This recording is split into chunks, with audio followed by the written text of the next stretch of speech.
বড় প্রণামীর বাক্স। সারা বছরই এই ভক্তরা ওই প্রণামী বাক্সে টাকা দান করেন। সেই টাকাতে হয় বড় মেলা। শুক্রবার সকালে চোরেরা ওই প্রণামী বাক্স থেকে টাকা চুরি করতে এলে গ্রামবাসীরা একজন চোরকে হাতে নাতে ধরে ফেললেও দুজন পালিয়ে যায়। তাকে পুলিশের হাতে তুলে দেওয়া হয়েছে। আজ সকালে ঘটনাটি ঘটে জগৎবল্লভপুরের মুন্সিরহাট ফতে আলী মাজারে। গ্রামবাসীরা জানিয়েছেন, ওই মাজারের মধ্যে একটি বড় কাঠের প্রণামী বাক্স আছে। তাতে দুটি বড় তালা লাগানো ছিল। তিনজন চোর টাকা চুরি করতে আসা। তারা প্রণামী বাক্সের একটি তালা ভাঙার পর আরও একটি তালাকে করাত দিতে যখন কাটছিল, সেই সময় গ্রামবাসীদের নজরে আছে।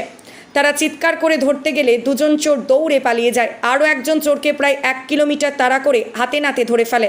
তার হাত পা দড়ি দিয়ে বেঁধে জগৎবল্লভপুর থানায় খবর দেওয়া হয়। ঘটনাস্থলে ছুটে আসে পুলিশ। গ্রামবাসীরা তাকে পুলিশের হাতে তুলে দেয়। তাকে আটক করে জিজ্ঞাসাবাদ করছে পুলিশ। মাজার কর্তৃপক্ষ জানিয়েছে, এর আগে 2019 সালে সেখান থেকে টাকা চুরি হয়। সিসিটিভি ফুটেজে চোরেদের ছবি ছিল। তার সঙ্গে আজকে ধৃত চোরের চেহারা যথেষ্ট মিল আছে।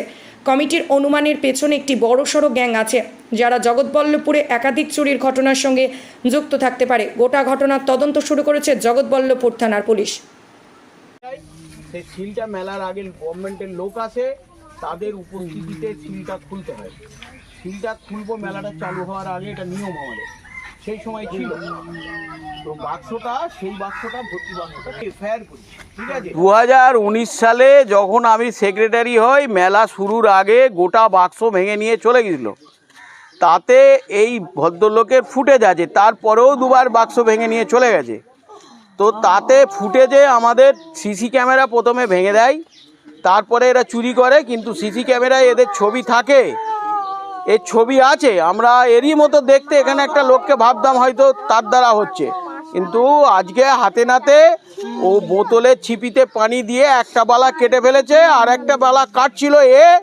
এ কাটার কাজটা করছিল, একজন সামনে গার্ড করে দাঁড়িয়েছিল, আর একজন দূরে অল্প বয়সের বাচ্চা মতো ছেলে দূরে পাহারা দিচ্ছিল।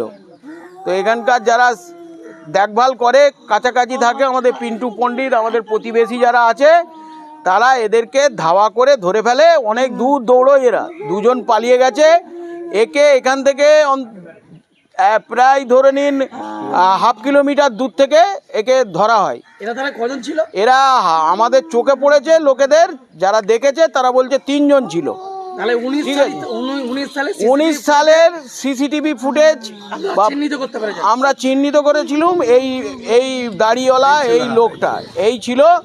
তো এই বারবার চুরি করে, কালকেও চুরি করতে এসে ধরা পড়েছে। এখন কথা হচ্ছে, এর এগেনস্টে এফআইআর আছে, মামলা কোর্টে চলছে। কোর্ট থেকে কিছুদিন আগে, 1 মাস আগে আমাকে চিঠি করা হয়েছিল যে আপনি যে কেসটা করেছেন, কেসটা চালাবেন কিনা বলুন। জজ সাহেব ডাইরেক্ট চিঠি দিয়ে জানিয়েছিল। পুলিশ ফাইনাল রিপোর্ট দিয়েছে, কোনো লোক চোর ফোর আমরা পাইনি। তো আজকে হাতে নাতে ধরা পড়েছে, পুলিশও দেখতে পাবে চোরকে। আর পুলিশের কাছেও আমরা ভিডিও ক্লিপ দিয়ে এসেছিলাম একে ধরার জন্য। আমরা চাই এই চুরি বন্ধ করার জন্যে এদের যে গ্যাং আছে তাদেরকে পুলিশ উদ্ধার করে উপযুক্ত আইনানুগ ব্যবস্থা এদের বিরুদ্ধে নিক। ভবিষ্যতে দৃষ্টান্তমূলক শাস্তি এদেরকে দিলে আর না এখানে চুরি ফুরিগুলো হয়। আমার নাম জিয়াউল হক, আমি এই ফতালি ওয়াকাফ এস্টেটের সম্পাদক।